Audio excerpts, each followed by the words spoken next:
can be a daily struggle. You see it in billboards, commercials, your favorite television shows, your favorite movies. It's all around you and it can be deadly. But do you know how to control it?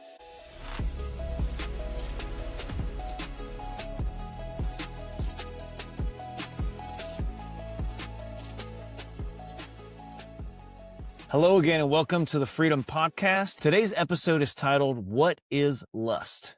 I want to try to break down what lust is, and I also want to talk about the tools that we can use that even Jesus and the apostles gave us when it comes to battling it. So once again, I want to take us back to the Garden of Eden to see where lust actually originated. It says in Genesis 3:6 that when the woman saw that the fruit of the tree was good for food and pleasing to the eye and desirable for gaining wisdom, she took some and ate it. So a lot of the times that we experience lust, it is mostly because of the appearance alone that draws our attention. But I want to fast track over to when God showed up to the garden after this happened in order to point something out. Now we read in Genesis 3 verse 8, it says, Then the man and his wife heard the sound of the Lord as he was walking into the garden. It says they hid from the Lord among the trees of the garden. But the Lord called out to man, Where are you? Now I want you to stop and really think about that for a second. Really absorb the question that God asked. Where are you? Now, are we really supposed to believe that God didn't know where they were? God is omniscient. He knows everything. So clearly he knew in the garden where they were hiding. But what I believe is happening here is that because of the disobedience, they were separated from God. Not completely, but a spiritual disconnection for sure. God felt it, and even as Christians, deep down inside of our hearts, we feel God calling out to us to draw near to him, wanting to know where we are all the time. Or in this case, why did you leave my presence? So I don't want you to just think of lust as a sinful desire, but a hunger that we have. Now this hunger is created when we distance ourselves from God. And what we do with that hunger is where we have free will. And that's where it comes into play more than anything. Have you noticed how many times Jesus refers to the bread and the water as the eternal sustaining nourishment? Jesus said to the woman at the well that when she drinks the living water that Jesus had, she will never go thirsty. Like in one of my favorite Psalms from David, it says in chapter 42, As the deer pants for streams of water, so my soul pants for you, O God. Now let's talk about the bread. In John 6:51, Jesus says, I am the living bread that came down from heaven. If anyone eats of this bread, he will live forever. And then we read again in John 6:35, I am the bread of life. Whoever comes to me will never hunger, and whoever believes in me will never thirst. So we have a hunger, and this hunger can be filled either by the world or by God. We have the free will to make a decision, and whatever we do next will either draw us near to God or separate us even more. You've heard the term tolerance when it comes to habits in our lives, where we just need more and more each time. That is because when we feel that driven hunger, we are distancing ourselves from God's presence when we go after the worldly materialistic things. Now, I want to give you a neurological explanation of what is going on so that you can have a better idea of what is happening also spiritually. Have you heard of the dopaminergic system in our brains? It's the cells in our brains that produce, release, and respond to dopamine.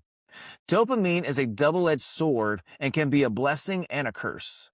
Dopamine is also what helps you stay motivated. It helps with attention to detail. It is the driving force when it comes to completing projects. Well, when we indulge in something that induces dopamine, such as doom scrolling, pornography, video games, binge eating, binge watching TV all day, you drain the dopamine in your brain so fast that you are left feeling mentally drained. That is also why it may help some people when it comes to falling asleep at night. But what happens when you drain your dopamine over and over, indulging in the same habits over and over again? It lowers your dopamine baseline, and over time to where your brain's not even producing the same amount anymore. And even worse, your cortisol in your brain starts to increase, which is referred to the stress hormone. And that's where shame, anxiety, and depression creep in. Now, when your baseline lowers, it actually takes so much more of the same habit to get the same feeling. And that is what normally leads to addiction, where people will either indulge more in the bad habit, or they will incorporate drugs like cocaine, methamphetamine, all that stuff into their habits as well. So now that you have another way to view this, I want to point out that lust isn't just a sexual craving. It's a craving for the things in the world that produce temporary happiness. And every time we go to these things for comfort, we're actually distancing ourselves from God. And it's so much that God is the last person that we want to go to at all. And that is a dark path that I wouldn't wish for anyone. I became addicted to the lust of the flesh, and the drug was pornography. And I told myself, if I'm not hurting anyone, then I can't really be doing much harm, could I? But as I've said before, you only think that you aren't harming anyone. Over time, with addiction, you are much more irritable, much more prone to having moments of anger that are way too uncontrollable. You're never pleased with anything. Your prayer life is completely missing. I even completely doubted God during my addiction, and all of this desensitized myself to be emotionally unavailable to the people that I mattered to the most. So trust me, the devil will always whisper lies into your ear saying things like, it's okay, you can control it.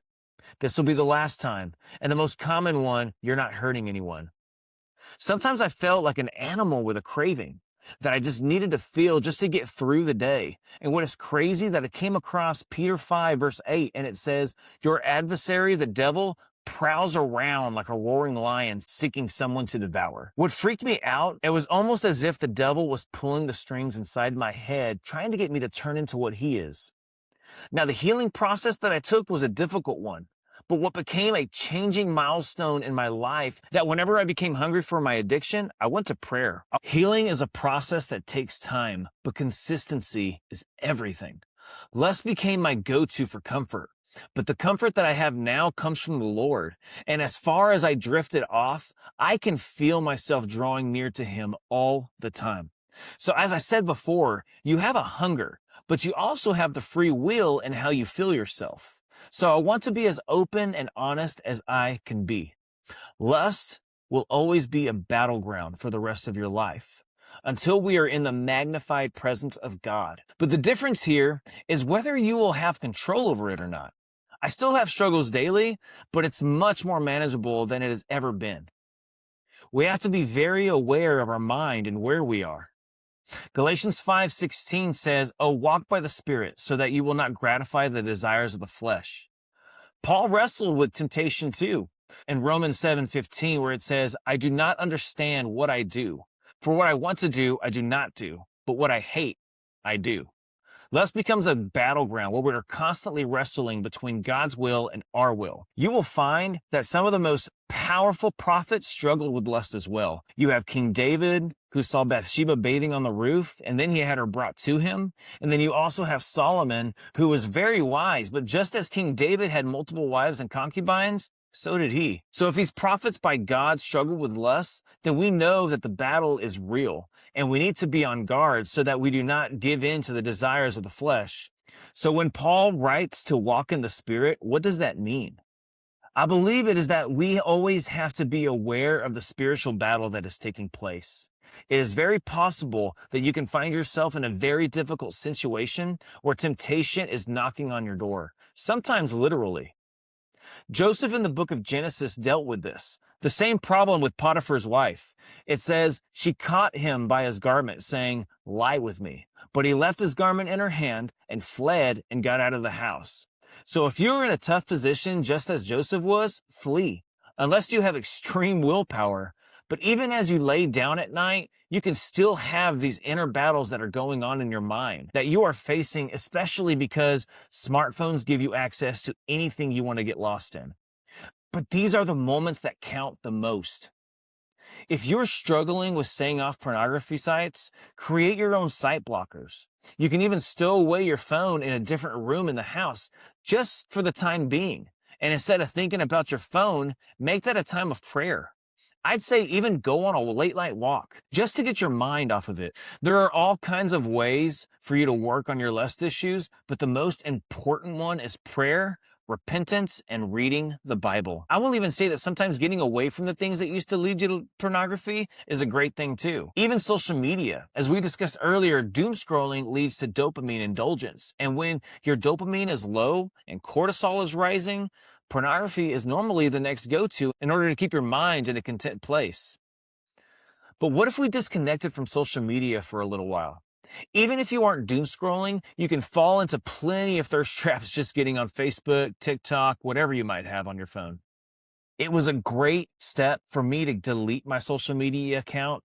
That was normally my stepping stone to watching pornography. So that could be very beneficial to you as well. Let's be honest, as the years come and go, clothing is changing and it is not going in the right direction. So don't victimize yourself to your lust problems by saying, well, it's because of the world we live in. There's no way I can change. Because I'm telling you, if I can turn it around from where I was, so can you. Guys, we might have distanced ourselves from God, but He meets us and cares for us no matter what mess that we are in. You're not too late.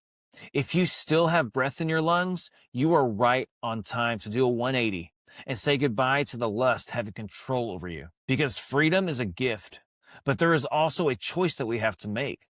Just please, if you're dealing with this now and it is hindering your relationship with God, be the change that takes your life back.